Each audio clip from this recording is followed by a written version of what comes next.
بسم اللہ الرحمن الرحیم۔ السلام علیکم ناظرین، حکیم شاہد اقبال آپ کی خدمت حاضر ہے ایک بہت آسان سے اور آزمودہ نسخے کے ساتھ۔ ناظرین، آج یہ ہمارا نسخہ ہے شربت کا۔ یہ بہت ہی مجرب نسخہ ہے، آزمودہ ہے۔ میں نے پہلے بھی اس کو کافی مقدار میں بنایا تھا۔ آج پھر ہم یہ بنا رہے تھے، سوچا کہ آپ ویوز کو اس کی ویڈیو بنا دیں تاکہ آپ بھی اس کو بنائیں اور فائدہ اٹھائیں۔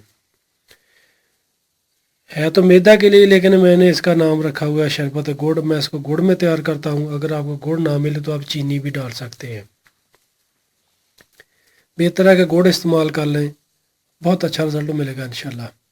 کھایا پیا بھی ہضم ہوگا، میدا کی جو خرابیاں وہ بھی انشاءاللہ ٹھیک ہوں گی۔ کئی ایسے مریض ہیں جو کہتے ہیں کہ انہیں بھوک نہیں لگتی، انشاءاللہ اس شربت کے استعمال سے بھوک بھی لگے گی۔ اگر ایسے مریض بھی ہیں جو کہتے ہیں کہ ہم کھا لیتے ہضم نہیں ہوتا، انشاءاللہ اس نسخہ کے استعمال سے ہاضمہ بھی ٹھیک ہو جائے گا۔ یعنی کہ آپ جو بھی چیز کھا لیں گے انشاءاللہ یہ نسخہ آپ کو بہت اچھا رزلٹ دے گا۔ دیسی نسخہ ہے الحمدللہ، اور اس کا بہت اچھا رزلٹ ہے۔ یعنی کہ میدا کے امراض کے لیے بہت شاندار نسخہ ہے الحمدللہ، اس کے بہت اچھے رزلٹ ہیں۔ سب سے پہلے آپ ویور سے ایک ریکویسٹ ہے کہ جنہوں نے ابھی تک ہمارا فیس بک پیج لائک نہیں کیا وہ ہمارے پیج کو لائک کر لیں، اور ہمارے نعیم کلینک یوٹیوب چینل کو لازمی سبسکرائب کر لیں تاکہ آپ کو ہماری آئندہ آنے والی اچھی ویڈیوز نسخہ جات آسانی کے ساتھ ملتے رہیں۔ اور ناظرین، ہماری ویڈیوز کو لائک کر کے لازمی شیئر بھی کیا کریں تاکہ اور لوگوں کو فائدہ مل سکے۔ 5 وقت کی نماز پابندی کے ساتھ پڑھیں، انشاءاللہ اللہ پاک کے حکم سے آپ کی کہہ سکتے ہیں کہ مشکلیں بھی دور ہوں گی۔ ذہنی طور پر، جسمانی طور پر، روحانی طور پر آپ اپنے آپ کو بہت زیادہ کہہ سکتے ہیں کہ پرسکون محسوس کریں گے انشاءاللہ۔ یعنی کہ نماز کو لازمی پابندی کے ساتھ پڑھا کریں۔ چلے تو ناظرین نسخہ کی جانب چلتے ہیں۔ شربت گڑ کا جو نسخہ ہے اس کی چیزیں آپ نوٹ فرما لیں ناظرین یہ پڑی ہے اجوین 50 گرام، خشک پودینہ پڑا ہے 50 گرام، تیز پات کے پتے لینے ہیں 50 گرام، کرفس پڑی ہے 50 گرام، یہ سوئے پڑے ہیں 50 گرام، اور ناظرین یہ آپ کے سامنے پڑا ہے سوڈا بائی کارب جس کو میٹھا سوڈا بولتے ہیں، یہ بھی 50 گرام، سونڈ 50 گرام، 7 اجوین 3 گرام، 7 پودینہ 3 گرام، یعنی کہ 7 اجوین بھی 3 گرام اور 7 پودینہ بھی 3 گرام، سونف ناظرین آپ نے لینی ہے 50 گرام، گڑ پڑا ہے یہ آپ نے لینا ہے 6 کلو۔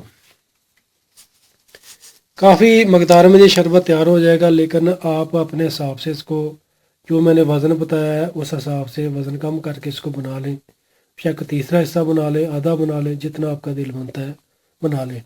ہماری مجبوری ہے کہ ہم اس کو زیادہ مقدار میں اس لیے بناتے ہیں کیونکہ ہمارے الحمدللہ جو مریض ہیں جن کو فائدہ ملتا ہے وہ ہم سے دوبارہ بھی ڈیمانڈ کرتے ہیں، اور اس کے نسخہ کے انشاءاللہ بہت اچھے رزلٹ بھی ہیں۔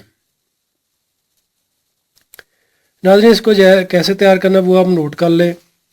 سونف، سونڈ، باقی جو جڑی بوٹی ہیں وہ، سوڈا بائی کارب، 7 پودینہ، 7 اجوین کے علاوہ باقی ساری جڑی بوٹیوں کو آپ نے کم از کم 6 کلو پانی میں بھگو دینا ہے۔ اگر اس میں مٹی وغیرہ تو اس کو اچھے طریقے سے دھو لیں، دھونے کے بعد پھر آپ اس کو 6 کلو پانی میں بھگو دیں۔ کم از کم 12 گھنٹے بھگونے کے بعد ناظرین آپ نے اس کو ہلکی آنچ پر پکانا ہے۔ جب آپ کا کہہ سکتے کہ آدھا کلو پانی اڑ جائے، یعنی کہ خشک ہو جائے، ایک پاؤ یا آدھا کلو پانی جب خشک ہو جائے اس کے بعد آپ نے آگ کو بند کر دینا ہے، اور پانی کو ٹھنڈا ہونے کے بعد اچھے طریقے سے صاف کر لینا ہے۔ جو جڑی بوٹیاں وہ آپ نے ضائع کر دینی ہیں۔ سمجھ لیں کہ ناظرین یہ جڑی بوٹی کا جوشاندہ تیار ہو گیا ہے۔ اس تیار شدہ جوشاندے میں آپ نے ناظرین جو گڑ پڑا ہے وہ آپ نے اچھے طریقے سے حل کر دینا ہے۔ اس کو حل کرنے کے بعد آپ نے پانی کو کم از کم 4-5 گھنٹے کے لیے پڑا رہنے دینا ہے۔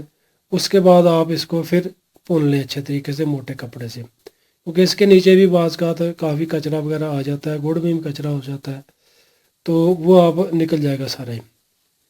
4 گھنٹے کے بعد آپ اس کو دوبارہ بھوننے کے بعد ناظرین آپ اس کو پھر چولہے پر رکھیں کسی دیچکے میں ڈال کر، اور ہلکی آنچ پر پکائیں۔ شربت کی طرح یہ گاڑھا ہو جائے گا۔ جب یہ گاڑھا ہو جائے تو آگ بند کر دیں اور شربت کو نیچے اتار لیں۔